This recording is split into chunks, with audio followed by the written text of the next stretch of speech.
مل کر بلند تر صلوات اللہم صلی علی محمد۔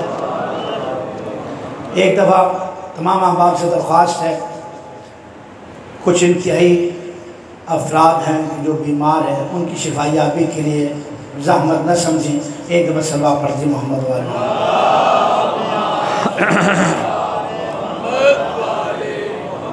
عزیزان محترم، ہمارے ایک بہت خوبصورت سلسلہ کلام چل رہا ہے، ذہن عالم ہے نا ہمارا موضوع کلام۔ کیا موضوع تھا ہمارا؟ اور جہاد فی سبیل اللہ، دین الہی اور جہاد فی سبیل اللہ۔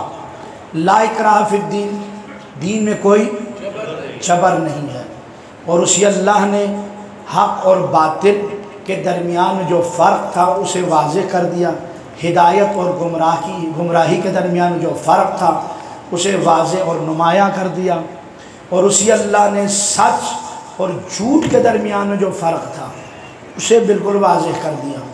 یعنی مطلب یہ ہوا، آسان لفظوں میں اللہ نے واضح طور پر کائنات کے ہر فرد کو بتا دیا، حسین کون ہے اور یزید کون ہے، موسیٰ کون ہے، فرعون کون ہے، نمرود کون ہے، ابراہیم کون ہے، یہ سب کچھ واضح کر کے بیان کر دیا ہے۔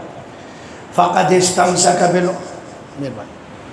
فَمَنْ يَكْفُرْ بِالطَّاغُوتِ، اگر کوئی شخص طاغوت کا انکار کرتا ہے اور اللہ پر ایمان لاتا ہے، یہ بندہ ایسا ہے کہ جس نے اللہ کے نہ ٹوٹنے والے مضبوط سہارے کو اس نے تھام لیا۔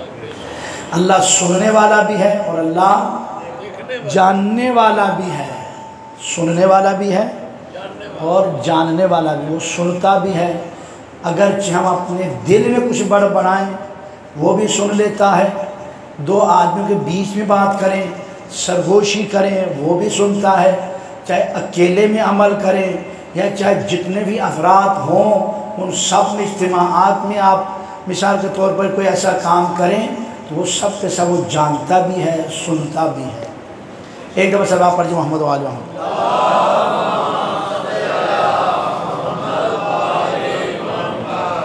عزیزان محترم، کل میں نے کچھ تھوڑی سی معروضات آپ کی خدمت میں پیش کیے تھے اور کچھ طبیعت ناساز بھی تھی، لیکن آپ لوگوں نے بڑا ساتھ دیا، آپ کی مہربانی نوازش، جو گھروں کو چھوڑ کر تشریف لا رہے ہیں، معروضات کو سماعت فرما رہے ہیں۔ بندہ حق اس قابل تو نہیں تھا، لیکن آپ لوگوں نے عزت بخشی ہے، آپ کی نوازش۔ عزیزان محترم، خدا شاہد ہے، یہ کوئی مبالغہ آرائی نہیں ہے کہ یہ جو دین ہمارے پاس ہے، اسلام ہمارے پاس ہے، عزاداری ہمارے پاس ہے، اس کی کوئی مثل اور نظیر نہیں ہے۔ مسئلہ یہ ہے تو یہ بے مثال بے نظیر، لیکن ہم لوگ انتہائی سست اور کاہل ہیں۔ ہم نے کبھی سوچا ہی نہیں ہے کہ یار اس قدر عظیم نعمت اللہ نے ہمیں دی ہے، ہم ان سے استفادہ کریں۔ ہماری مثال یہ ہے، سمندر کنارے رہنا ہے مگر پیاسے مرنا ہے، بس سمندر کنارے رہنا ہے مگر امام زمانہ پردے میں ہیں، خدا شاہد ہے، وہ مدد کرتے ہیں، وہ زندہ ہیں، حیات ہیں، غائب ہیں، صرف ہم نہیں دیکھ سکتے گناہوں کی وجہ سے، وہ تو دیکھ رہا ہے ہمیں۔ یہ ایمان پیدا کریں، امام زمانہ ہمیں دیکھ رہے ہیں، ہمارا بلکہ ہر عمل ان کے پاس پہنچتا ہے۔ جب بندہ اچھا کام کرتا ہے امام خوش ہوتے ہیں، میرے ماننے والے نے اچھے کام کیے، یا اللہ ان کے توفیقات خیر میں اضافہ فرما۔ اور جب برے کام کر کے نامہ اعمال پہنچتا ہے امام کے سامنے تو امام کے دل کو تکلیف پہنچتی ہے۔ کتنا بدبخت ہوگا وہ آدمی جو اپنے امام کو تکلیف پہنچاتا ہے، کتنا بڑا بدبخت ہوگا، کتنا بڑا بدقسمت ہوگا جو اپنے امام کو تکلیف پہنچاتا ہے۔ عزیزان محترم، دین بھی لاجواب ہے، اس کے دستور بھی لاجواب ہے، اور اس دین میں اللہ نے کوئی جبر بھی نہیں رکھی۔ آنا کرنا تو کرو، نہیں کرنا تو نہ کرو، تمہاری مرضی۔ کرو گے تمہارا اپنا فائدہ کچھ عمل، نہیں کرو گے تمہارا اپنا نقصان ہے۔ عزیزان محترم، جناب آدم علیہ السلام ہمارے بابا ہیں، آدم ابو البشر۔ اگر عمل سے چھٹکارا ہوتا تو حضرت آدم بھی کبھی نمازیں نہ پڑھتے. کوئی ہے بندہ مجھے دکھا سکتا ہے کہ کوئی کہے کہ حضرت آدم نے تو کوئی نماز نہیں پڑھی تھی, کوئی روزے نہیں رکھا تھا انہوں نے, کوئی عمل تھا ہی نہیں ان کے دور میں؟ کوئی بندہ کہہ سکتا ہے؟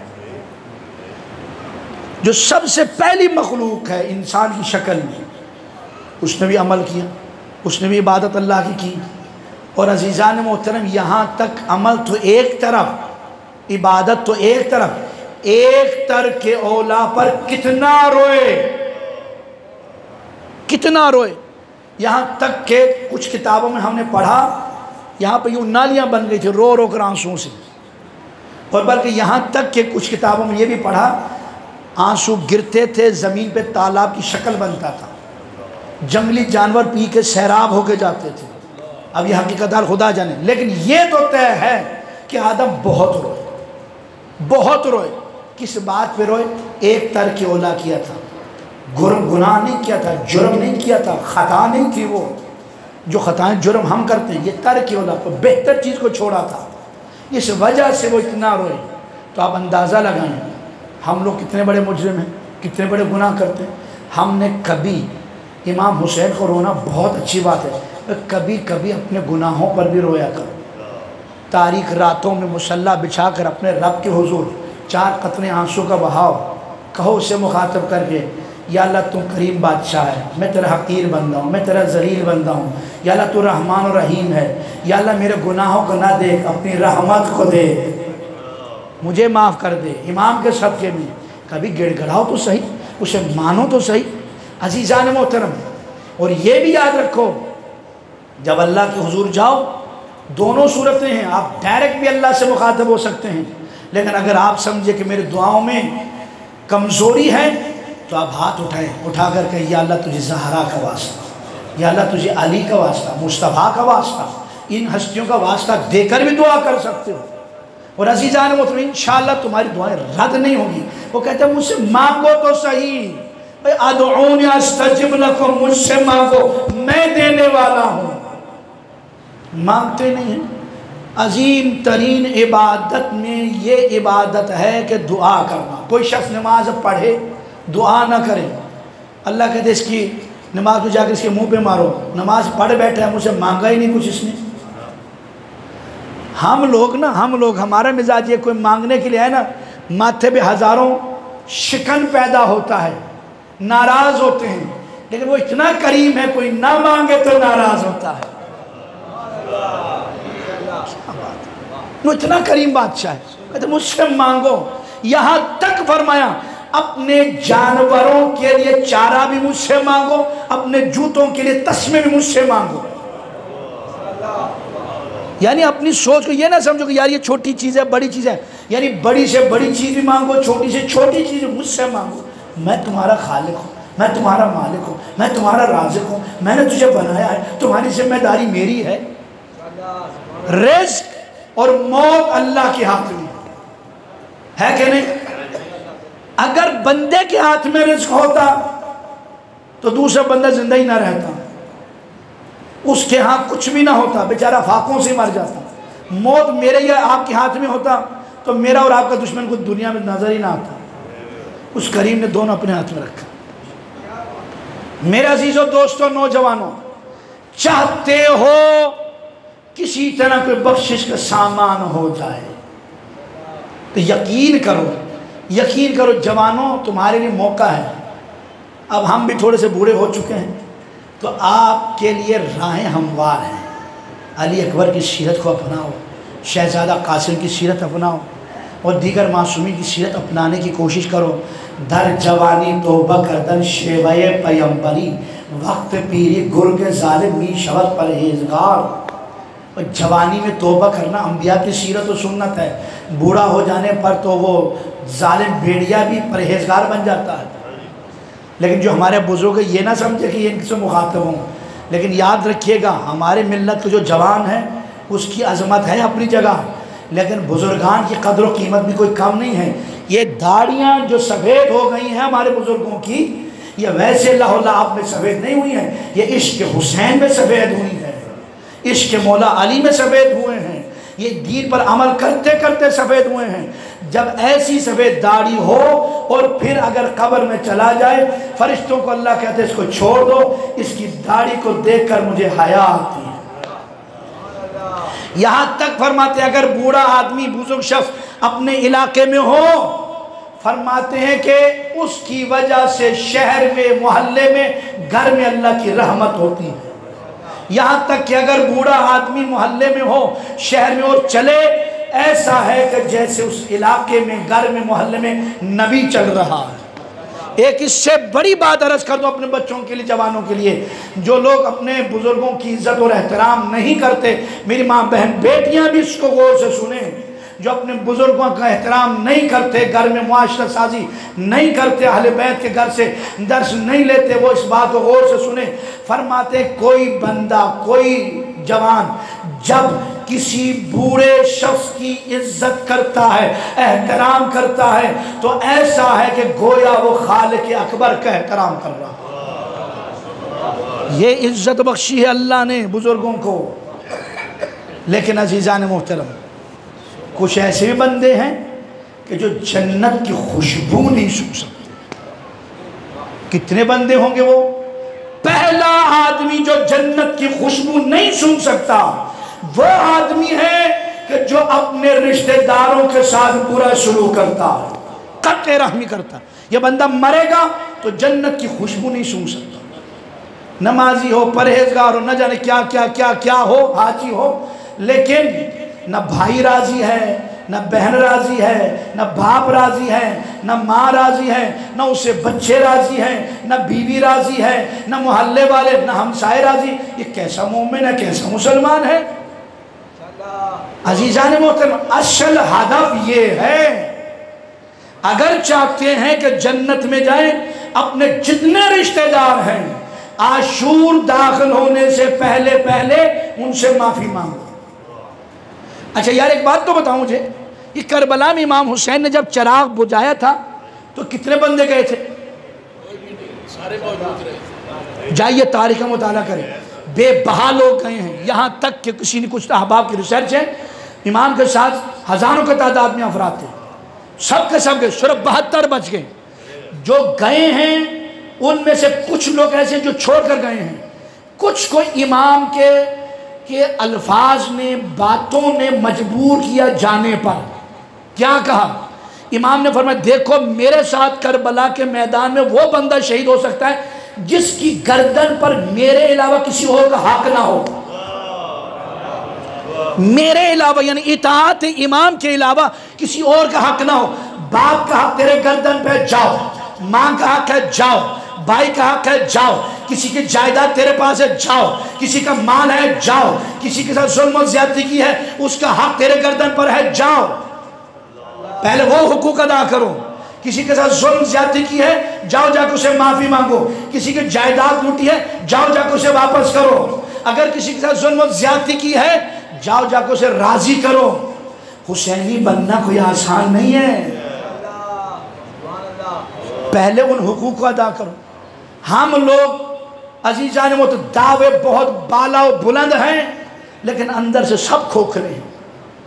میں ہی کیوں نہ ہوں؟ بے شک آپ کی مہربانی ہے، میری اتنی اوقات نہیں، آپ نے اوپر بٹھایا ہوا ہے۔ یہ خیر عبادت کے لیے مل کر ایک عبادت کرنا ہے، اس لیے آپ کی مہربانی ہے، ورنہ یقین کیجئے ہم سب ایک کشتی کے سوار ہیں۔ ہاں ممکن ہے آپ میں سے کوئی ایسا بھی ہو سلمان کے جیسے سیرت رکھنے والا ہو، قمبر کے جیسے سیرت رکھنے والا ہو، حبیب ابن مظاہر کے جیسی اس کے اندر تقوی اور پرہیزگاری ہو۔ یہ خدا جانتا ہے، میں نہیں جانتا۔ اللہ جانے ہمارے اندر کوئی بندہ ایسا ہو جو اللہ کو اتنا پسند ہے جتنا سلمان پسند ہے کہ نہیں؟ ماتھے پہ کسی کو تو نہیں لکھا ہوا یہ غلط آدمی ہے، یہ ٹھیک آدمی ہے۔ تو اس کا مطلب کیا ہوا؟ تو پھر آپ ہر اس مومن کی اتنی ہی عزت کریں جتنا آپ سلمان کی کرنا چاہتے ہیں، اس کی اتنی ہی عزت کریں جتنا قمبر کی کرنا چاہتے ہیں۔ عزیزان اس لیے ممکن ہے وہ بندہ اتنا اعلیٰ اور بلند ہو، کسی کو حقیر اور ذلیل نہ سمجھیں۔ یار یہ باتیں کوئی پریشان تو نہیں کر رہی نا؟ اگر ہو رہی ہیں تو میں کچھ فضائل کی طرف چلوں۔ اللہم صلی اللہ علیہ وسلم۔ میرے بچوں دو نشستیں رہ گئی ہیں، دو نشستیں رہ گئی ہیں. یہ اس نشست میں یہ بات سنیں تھوڑی سی، اور آپ کو انشاءاللہ پریشان کرنا مقصود نہیں ہے. کسی کو ذلیل نہ سمجھو. کیا نہ سمجھو؟ ذلیل نہ سمجھو، حقیر نہ سمجھو، اپنے سے کم نہ سمجھو. عموماً ہمارے ہاں یہ بھی ہوتا ہے، مصیبت یہ ہے جو بندہ عبادت گزار ہوتا ہے نا وہ متکبر ہوتا ہے. یہ تکبر اس کا بیڑا غرق کر کے رکھ دیتا ہے. شیطان عابد تھا بہت بڑا، اس کے پلے کا عابد زمین پر اب بھی کوئی نہیں ہے، نہ اس وقت کوئی تھا نہ اب بھی کوئی نہیں ہے. ٹھیک ہے، لیکن اس کی جو عبادت تھی فقط حرکت تھی، اٹھنا بیٹھنا ہی تھا. اس عبادت میں معرفت نہیں تھی. آپ کی عبادت میں انشاءاللہ معرفت ہے تو اس کے کروڑوں سجدے سے آپ کا ایک سجدہ عظیم ہے. اور اگر یہ بھی دیکھا جائے عزیزان محترم، آپ شیطان کو کیوں ایک طرف لے کر جاتے ہیں؟ کیا امام زین العابدین کی عبادت نظر نہیں آتی؟ کیا مولا علی کی عبادت نظر نہیں آتی؟ جو بھی مثال پیش کرتا ہے یہی مثال پیش کرتا ہے. وہ شیطان نے بھی بڑی باتیں کی تھیں سن، اس کا کیا بنا؟ وہ تجھے زین العابدین کی عبادت نظر نہیں آ رہی، امام حسین کی عبادت. ایک بندہ، ایک روایت ہے، قبلہ صاحب بیٹھیں، امام زین العابدین علیہ السلام کے پاس اپنے خاندان کے احباب نے کہا جابر بن عبداللہ انصاری کے ذریعے سے کہ قبلہ جنت تو آپ کی ہے، آپ ہی امام ہیں، آپ ہی ہمارے مشکل کشا ہیں، لہٰذا آپ عبادت اس قدر کثرت کے ساتھ کرتے ہیں تو مبادا آپ کی جان کو کوئی خطرہ لاحق نہ ہو، آپ تھوڑی عبادت کم نہیں کر سکتے؟ کہ میرے بابا علی کی کتاب اٹھا کے لاؤ، میرے بابا علی کی کتاب اٹھا کے لاؤ. اٹھا کر لا کر دکھایا. جابر تو نے دیکھا بھی ہے، ایمان سے بتا میں بڑا عابد ہوں یا علی بڑا عابد تھا؟ میری عبادتیں علی کی عبادت کے سامنے سورج کو چراغ دکھانے کا مترادف ہے.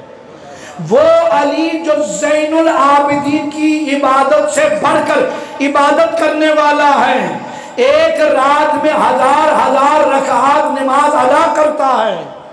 اور عزیزان محترم، زین العابدین اس قدر عظیم درجہ پا چکا کہ اماموں کے صف میں دوسرا زین العابدین نظر نہیں آتا، دوسرا سجاد نظر نہیں آتا، ساجد نظر نہیں آتا، سید الساجدین نظر نہیں آتا جیسا زین العابدین ہے.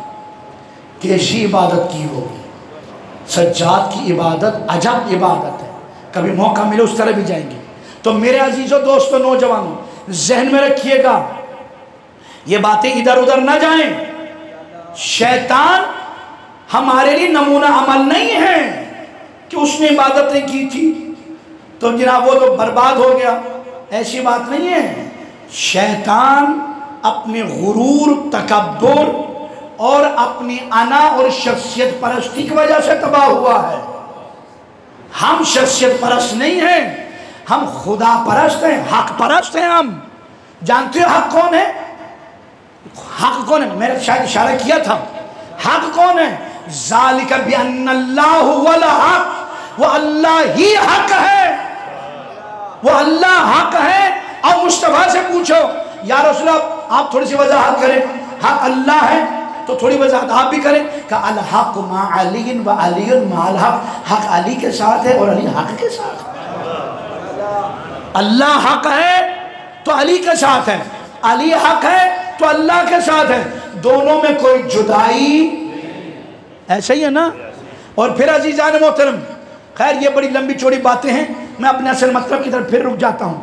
تو بچوں، نوجوانوں، تکبر، غرور اچھی چیز، اپنے آپ کو بڑا نہیں سمجھنا، اپنے آپ کو کوئی شخصیت تصور. اب سنیے گا، حسینی درسگاہ پہ آئے ہوئے ہیں تو یہ بات انتہائی اہم ہے. حضرت موسیٰ علیہ السلام، میں نے کسی موقع پر یہ تذکر دیا تھا، جا کر دیکھ لیجئے، کتابوں کے نام آپ کے سامنے، یکسک موضوع 65 داستان، یہ فارسی میں ہے اور اس کے علاوہ بے تحاشا کتابیں موجود ہیں. حضرت موسیٰ علیہ السلام کوئی طور پر گئے، اللہ نے کہا موسیٰ جاؤ زمین پر، جا کر جو تم سے کمتر، پستر، ذلیل تر بندہ ہو سے لے کر آؤ. کس سے کہا جا رہا ہے؟ نبی سے. وہ نبی کون سا نبی ہے؟ دنیا والے کہتے ہیں کہ بڑے لاڈلے نبی تھے. حضرت موسیٰ اولو العظم ہیں، صاحب شریعت ہیں، صاحب کتاب ہیں، رسول ہیں، اولو العظم ہیں، کوئی چھوٹا عہدہ نہیں ہے. اتنی بڑی شخصیت، انہیں کہا جا رہا ہے جاؤ جا کر زمین سے اپنے سے پستر لے کر آؤ، کم تر لے کر آؤ، ذلیل تر لے کر آؤ۔ جناب موسیٰ آتے حکم خدا سے پورے جہاں کا جو اس دور کا علاقہ تھا، جہاں جہاں تک تا حکم تھا وہاں تک پورا تلاش کیا، خالی ہاتھ چلے گئے، یا اللہ کوئی نہیں ملا، یا اللہ کوئی نہیں ملا۔ وہ کافر بھی تھے، مشرک بھی تھے، مسلمان بھی تھے، سب کچھ تھے، کوئی کمتر اپنے سے نہیں ملا، موسیٰ کو نہیں ملا۔ کہا جاؤ پھر ڈھونڈ کر لاؤ، پھر تلاش کیا، پھر واپس خالی چلے گئے، یا اللہ نہیں ملا۔ تیسری بار یا چوتھی بار جب جانے لگے تو ایک کتا ملا جس کے جسم میں کیڑے لگے ہوئے تھے، اور میرے بچے خدا رہا میری زحمت کو ضائع نہ جانے دینا، بڑا جگر خون کر کے یہ باتیں پہنچا رہا ہوں عزیزان، وہ تو پوری توجہ، اور مجھے خیبر بھی خندق بھی سب کچھ آتا ہے، لیکن یہ بات سنانا ضروری ہے۔ اب جب کتا دیکھا کیڑے پڑے ہوئے ہیں، چل نہیں سکتا، اٹھ نہیں سکتا، پھر نہیں سکتا، یہاں تک کہ اپنے غذا کا آمادگی نہیں کر سکتا، تو جناب موسیٰ نے سوچا یہ شاید مجھ سے کمتر ہے، گلے میں رسی ڈال، 2 قدم لے کر آئے تھے، پھر چھوڑ دیا، واپس کوئی طور پر آ گئے، کہ یا اللہ کوئی نہیں ملا، کہا ایک کتا ملا تھا، سوچا وہ مجھ سے کمتر ہوگا، پھر سوچا ہو سکتا ہے اس کا کوئی ایسا عمل ہو جو اللہ کو بہت پسند ہو، اس لیے میں نے چھوڑ دیا۔ اللہ نے کہا اے موسیٰ یاد رکھ، اگر اس کتے کو بھی تو لے آتا تو میں تجھ سے نبوت ہی چھین لیتا، میں تجھ سے نبوت ہی چھین لیتا۔ اے نبی تو ایک کتے کو بھی کمتر نہیں سمجھتے، ذلیل نہیں سمجھتے۔ ہم کیا کرتے ہیں؟ میں اس کے گھر جاؤں گا، میں اس کو سلام کروں گا، میں یہ کروں گا، یہ جو لفظ ہے نا، یہ آپ کے تمام اعمال کا بیڑا غرق کر کے رکھ دے گا۔ اس کو ختم کرو، اس میں کو ختم کرو، اس انانیت کو ختم کرو، اپنے اندر سے جو نفس ہے، وہ پرس کیا تھا نا یار نفس کے اقسام، اس نفس سے امارہ کو مار ڈالو تو بہترین انسان، اشرف المخلوقات ہو، تمہارے برابر کا کوئی نہیں بخدا۔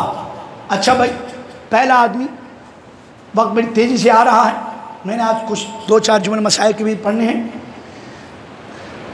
توجہ رکھیے گا۔ دوسرا آدمی جو جنت کی خوشبو نہیں سن سکتا، ایک تو یہ عرض کیا کہ بھائی قطع رحمی کرنے والا، دوسرا تھا تکبر کرنے والا، اب تیسرا آدمی، اور جہاں سے بات کی آغاز آگے نکل گیا تھا، بوڑھا بدکار، بوڑھا ہو چکا ہے، داڑھی سفید ہو چکی ہے، لیکن بدکاری، گناہ، جرم اس سے چھوٹتا نہیں ہے، یہ بندہ بھی کبھی بھی جنت کی خوشبو نہیں سن سکتا۔ معذرت کے ساتھ بزرگان سے آپ مخاطب نہیں ہیں، میں شاید اپنے آپ سے بلکہ یقیناً اپنے آپ سے مخاطب ہوں، آنے والی نسل جو بوڑھی ہو جائے گی ان سے مخاطب ہوں۔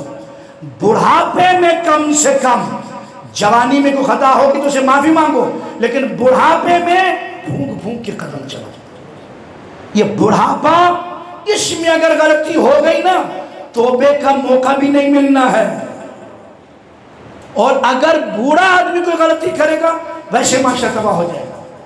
تو خدا رہا ایک یہ بات ذہن میں رکھیے گا، ایک دفعہ صلی اللہ پڑھے محمد والے محمد،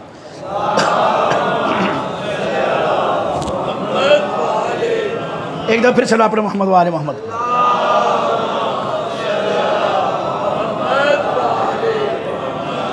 چوتھا آدمی جو جنت کی خوشبو نہیں سونگھ سکتا، وہ میری ماں بہن بیٹیاں سنیں آپ، ہمارے مجالس میں عموماً خطاب ہوتا ہے مردوں سے، میں صرف مردوں سے نہیں، میں خواتین سے بھی زیادہ خطاب کرتا ہوں، اس لیے معصومین علیہ السلام نے ہی یہ سلسلہ و تربیت کا آغاز کیا تھا۔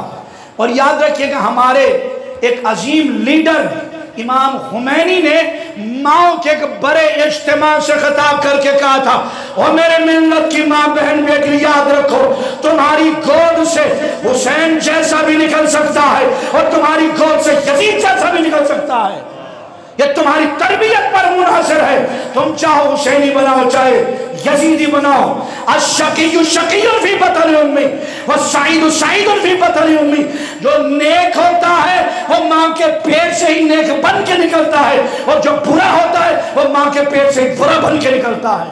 یہ تمہاری تربیت پر منحصر ہے۔ جناب مرتضی علم الہدیٰ سید الرضی رضوان اللہ تعالی علیہما اجمعین، ان دونوں کی والدہ نے جب سنا کہ ان کے بیٹے عظیم مرتبہ پر فائز ہو چکے ہیں، ان کے آ کر مبارکباد دی، سر خاموشی سے ہلایا جیسے ہوا ہی کچھ نہیں۔ دیگر خواتین نے تعجب کیا کہ آپ کو خوشی نہیں ہوئی کہ آپ کا بچہ اتنا قابل بن گیا؟ سید رضی وہ شخصیت ہیں کہ جنہوں نے امیر المومنین کا کلام نہج البلاغہ جمع کیا ہے۔ یہ کسی کو توفیق نہیں ہوئی ہے، یہ ان کو توفیق ہے، سید رضی کو انہوں نے جمع کیا ہے۔ یہ سعادت کسی کو نصیب نہیں، اسے نصیب ہے۔ اور سید مرتضی وہ شخصیت جسے معصوم کی جانب سے علم الہدیٰ کا ایک تمغہ ملا ہے۔ علم الہدیٰ کیا ہے؟ ہدایت کی نشانی، یہ امام نے عطا کیا، امام کی جانب سے، معصومین کی جانب سے، یا اس دور کے بڑے بڑے جید مراجع عظام کی جانب، بہرحال انہیں یہ تمغہ ملا ان دونوں کو۔ کہا بھائی آپ کا بچہ تو ماشاءاللہ کمال کر گیا، لیکن انہوں نے کوئی اہمیت نہیں دی۔ پھر بار بار تکرار کرنے پر ان کی والدہ نے عجب جملہ کہا، اور میری ماں بہن بیٹے تمہارے لیے مشورہ، کہا سنو، اگر میرے یہ دونوں بیٹے، درجہ امامت کی بات نہیں ہوئی، اگر میرے یہ دونوں بیٹے علم امام جعفر صادق کو بھی حاصل کر لیتے تب بھی مجھے تعجب نہ ہوتا۔ کہا کیوں؟ اس لیے میں نے ان کی تربیت ہی ایسی کی ہے۔ کہ کیسی تربیت کی ہے؟ میں نے کبھی بھی اپنے بچوں کو بغیر وضو کے دودھ نہیں پلایا۔ توجہ ہے؟ اور میری ماں بہن بیٹیوں، اچھا بھائی یہاں پر ایک جملہ کہنا تو بنتا ہے، طالب علم ہوں، آخری فرد تک توجہ کرو گے؟ سنو، اگر مرتضی علم الہدیٰ سید الرضی کی ماں بغیر وضو کے دودھ نہ پلائیں تو عزیزان محترم ان کے بچے اس قدر بلند و بالا ہو سکتے ہیں تو جن ہستیوں نے ڈائریکٹ تطہیر کا دودھ پیا ہو، یا صاحب تطہیر فاطمہ زہرا، اور جس نے زبان رسول چوسا ہو اس کی کیا حیثیت ہوئی؟ بارہ عزیزان محترم، تیسرا بلکہ چوتھا آدمی جو جنت کی خوشبو نہیں سونگ سکتا ہے، جوانوں سنو، وہ آدمی جو اپنے ماں باپ کا نافرمان ہے، وہ جنت کی خوشبو نہیں سونگ سکتا۔ جنت کی خوشبو 500 یا 1000 سال کی مسافت سے آتی ہے، نزدیک سے نہیں، بڑے دور دور سے آتی ہے۔ یہ بندہ جو ماں باپ کا نافرمان ہے نا، یہ جنت میں جانا تو بڑے دور کی بات، خوشبو تک اس کو نہیں آتی ہے۔ اس سے عجیب بات کروں، رسالت ماں کا فرمان ہے، اللہ نے فرمایا میرے حبیب اپنی امت کو پیغام پہنچاؤ، اگر کوئی بندہ 313 رسول کی عبادت، قیام، قعود، رکوع، سجود، ان کے تمام اعمال لے کر آئے، ان 313 رسول میں ایک نوح بھی ہے، موسیٰ بھی ہے، ابراہیم بھی ہے، عیسیٰ بھی ہے، محمد مصطفیٰ بھی، ان سب کے اعمال لے کر میرے پاس آ جائے، اگر یہ بندہ اپنے والدین کا نافرمان ہے تو میں اسے اٹھا کر جہنم میں پھینک دوں۔ اس کی عبادت ریاضت کو نہیں دیکھا جائے، ماں باپ کی عزت ضروری۔ باتیں نامکمل رہ گئی، زندگی ملے تو پھر آگے انشاءاللہ عرض کروں گا۔ پانچواں آدمی کہ جو جنت کی خوشبو نہیں سونگ سکتا، مشہور و معروف، وہ بندہ جو امیر المؤمنین کی ولایت نہیں رکھتا، ولایت کا منکر ہے، سرے سے نہیں مانتا، کہتا ماننا ہی نہیں ہے میں نے، یہ بندہ جنت کی خوشبو نہیں سونگ سکتا۔ ہاں مانتا ہے تھوڑی آگے پیچھے کمی بیشی کر کے، ممکن ہے کہ اللہ اس کے اعمال کے مطابق ان کو سزا وغذا دے کر کہیں نہ کہیں چھٹکارا مل جائے، لیکن اسے کسی صورت میں چھٹکارا نہیں ہے جو امیر المومنین کی ولایت کا سرے سے انکاری ہے۔ رسالت مآب نے فرمایا، سنی ہوئی حدیث ہے، میں تکرار کر رہا ہوں، لو ان عبدا عبد اللہ مثل ما قام نوحا فی قومی، اگر حضرت نوح کے برابر کوئی عمل کرے، عبادت کرے 2500 سال، وکان لہ مثل احد ذہبا فَأَنْفَقَهُ فِي سَبِيلِ اللَّهِ، کوئی اس جتنا پہاڑ اس کے پاس سونا چاندی ہو سارے کے سارا اللہ کے راہ میں خرچ کر دے، وَيَحُجُّ أَلْفَ مَرَّةٍ مِّن قَدَمَيْهِ، اور 1000 حج پیدل چل کر کرے، ثُمَّ قُتِلَ مَظْلُومًا بَيْنَ الصَّفَا وَالْمَرْوَةِ، پھر حالت مظلومیت میں آخری حج کرتے ہوئے صفا اور مروہ کے درمیان میں قتل ہو جائے، وَلَمْ يُوَالِكَ يَا عَلِي، اے علی اگر اس کے دل میں تیری محبت نہیں ہے تو لَمْ يَشُمُّ رَائِحَةَ الْجَنَّةِ، وہ جنت کی خوشبو بھی نہیں سن سکتا۔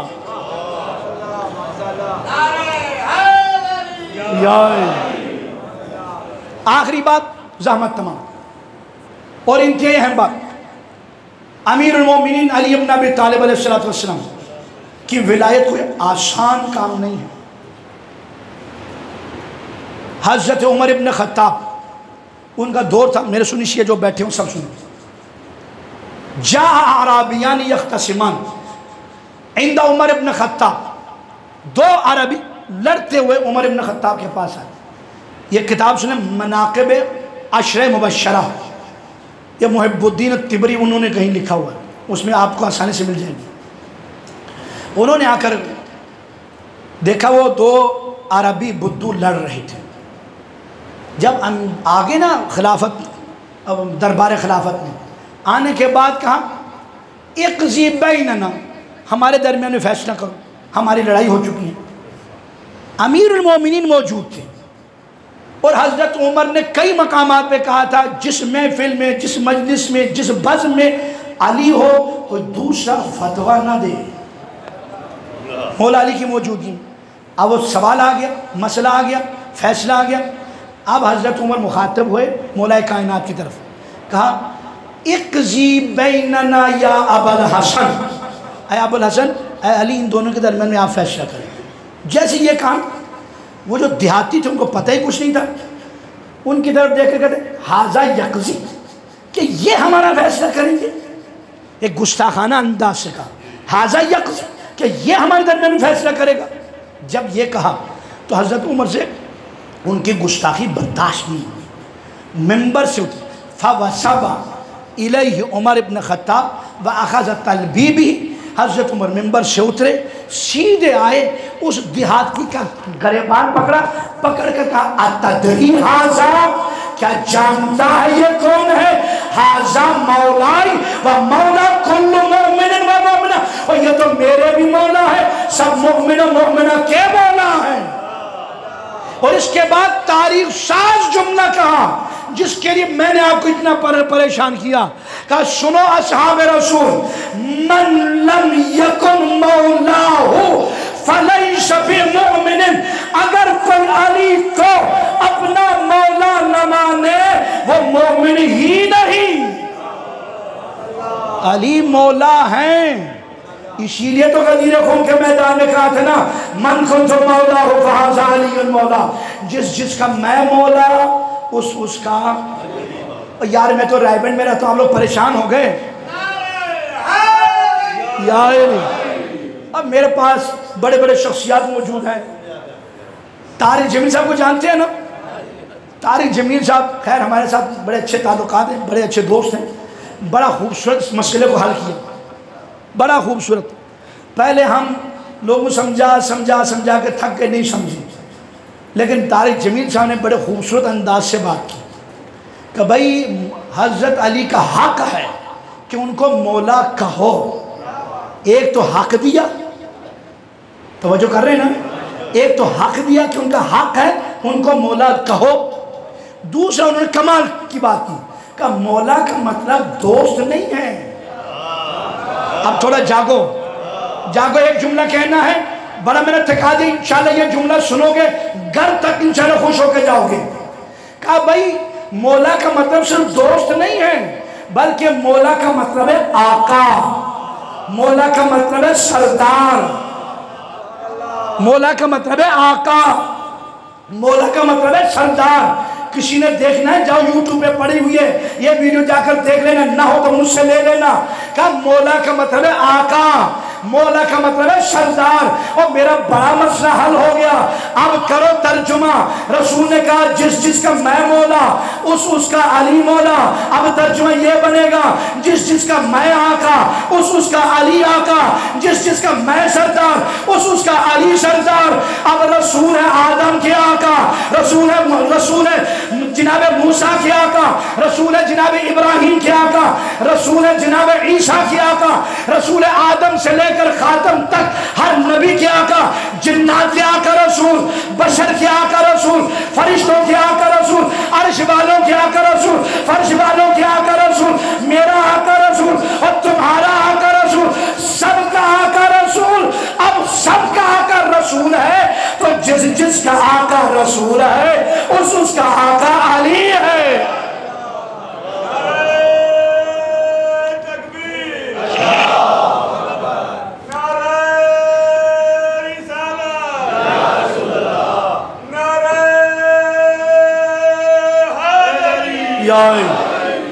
بس آخری بات زحمت تمام, آخری بات زحمت تمام کر چکا. جس نے آدم کو اپنا آقا مولا نہیں مانا وہ بن گیا ابلیس. تو جو آدم کے آقا کو مولا نہ مانے اسے کیا ہونا چاہیے؟ عزیزان محترم, اچھا اس کا بھی کوئی نام نہیں ہے نا, تو پھر ایک نام, ایک بات اور بھی سن لیں. ابلیس نے آدم کو سجدہ نہیں کیا, وہ بن گیا رجیم. ہمیں حکم ہے خدا کو سجدہ کرو. ہم اگر اسے سجدہ نہ کریں پھر ہمیں کیا ہونا چاہیے؟ اس پہ تو داد دی, اس پہ کیوں نہیں دیتے ہو داد؟ بات سمجھ میں آ گئی یار؟ ادھر سے سوچو, ادھر سے. یہ اللہ نے عقل دیا اسی لیے کہ اللہ تم سوچو حقیقت کیا ہے. اور جس نے آدم کو سجدہ نہیں کیا, اللہ نے اوپر سے عبادتوں کو نہیں دیکھا. یہ نہیں دیکھا فرشتوں کو زمرے میں بیٹھا ہے, یہ نہیں دیکھا کہ فرشتوں کا معلم بنا بیٹھا ہے. ادھر سے زمین پہ پٹک دیا کر نکل جا, رجیم ہے, لعنتی ہے, ابلیس ہے, شیطان ہے. ایک سجدہ آدم کو نہیں کیا تھا. ہمیں حکم ہے خدا کو سجدہ کرنے کا, کہا مجھے سجدہ کرو. اور جو خدا کو سجدہ نہ کرے وہ کیا ہے؟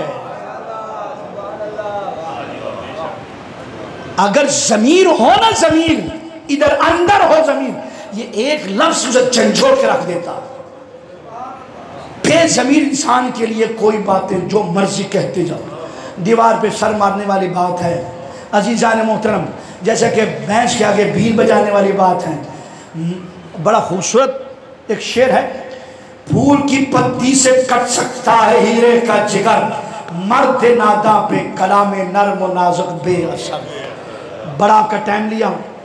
آج 8 محرم اور جوانان عزیز, آج آپ کا دن ہے. آج کھل کر اپنے مولا کو پرسہ پیش کرنا ہے. وہ کس کو پرسہ پیش کرنا ہے؟ جو شبیہ پیغمبر بھی ہے اور فرزند زہرا بھی ہے, فرزند امام حسین بھی ہے, فرزند جناب امام سید الشہداء بھی ہے. عزیزان من, عزاداران امام مظلوم, ہم نے سنا ہے کہ حضرت علی اکبر شبیہ پیغمبر ہے. ایسے ہی سنا ہے نا؟ آرام آرام سے سکون کے ساتھ 2-4 جملے. بار بار میں ٹائم دیکھ رہا ہوں, اگر یا 2-4 میں اوپر ہو جائے ناراض نہ ہونا. یاد رکھیے کہ علی اکبر صرف شبیہ پیغمبر نہیں تھے, بلکہ علی اکبر میں پنجتن پاک کے خصوصیات پائے جاتے تھے. کردار و گفتار و شکل و شمائل میں, اخلاق میں, گفتار میں عین رسول. شجاعت میں علی, سن ایج میں زہرا, جناب زہرا بھی 18 برس کی عمر کی تھی تو شہید ہو گئی, اور جناب علی اکبر بھی 18 برس کی عمر میں شہید ہوئی. اور حلم میں, کرم میں عین حسن, صبر میں, علم میں, فضل میں حسین سید الشہداء. رسول اکرم کے 2 نواسے حسن و حسین سر سے لے کر کمر تک حسن شبیہ رسول، کمر سے لے کر پاؤں تک امام حسین شبیہ رسول، لیکن حسین کا لاڈلا علی اکبر وہ عظیم شخصیت جو سر سے لے کر پاؤں تک مکمل شبیہ رسول، ایسا لاڈلا ماں کے ہوتے ہوئے پھپھی زینب کے سینے پہ سونے کا عادی تھا۔ امام حسین کو اس بچے سے کتنا پیار ہے، کیسے لیا؟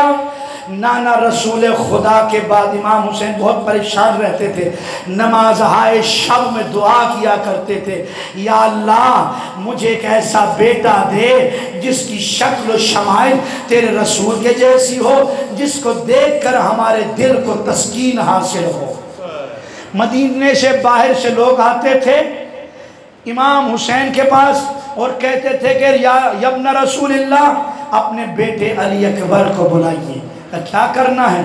ہم نے رسول اکرم کی زیارت نہیں کی ہے، ہم نے ان کا قد کاٹ، رنگ، شکل و شمائل، کردار، اخلاق نہیں دیکھا، ہم نے سنا ہے آپ کا بیٹا علی اکبر ہو بہو رسول ہے، اسے دیکھ کر ہم زیارت رسول کا اجر لینا چاہتے ہیں۔